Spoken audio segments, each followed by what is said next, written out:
بڑھاپے کے آنے سے پہلے جوانی کی قدر کرو، بڑھاپا آنے والا پیچھے لگا،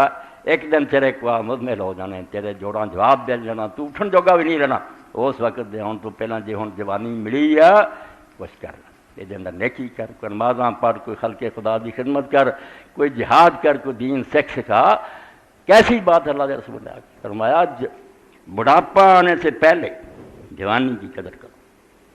تندرستی کی قدر کرو بیماری سے پہلے۔ کس طرح موتی لٹایا، کوئی پتہ نہیں، تو بیمار ہو جائے پھر کچھ بھی نہ کر سکے، تندرستی کر لا جو کرنا، پھر پچھتاوا ہی رہ جانا پھر کچھ بھی نہ کیتا۔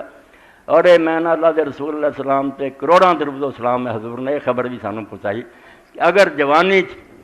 یا تندرستی کوئی آدمی نیک عمل کرتا سی، نفل پڑھتا سی، قرآن تلاوت کرتا سی، غریباں بھی مڑ کے وقت آ گیا بھی ہوں کچھ کرنے جوگا نہیں رہا، بیمار ہو گیا، بڑھا ہو گیا، اللہ تعالیٰ اپنی رحمت نہ فرشتیاں نے حکم دینا بے جو ہے جوانی کرتا سی نا تے جو تندرستی کرتا لکھی گا یہ کھاتے جو نیک عمل لکھو، یہ ہوں بے بس ہو گیا تو میری مرضی، یہ نیت سی، یہ اگر ہوں نہیں کر سکتا۔ اس تو صحابہ کرام کئی روندے سی بھی یار ہوں سانوں چیتا آیا بھی نیکیاں کرے، کدی جوانی کرتے ہوں چلو ہوں بڑھے بھی ہو جائیں، اللہ نے آپے لکھی جانی ہے۔ اس تو فرمایا کہ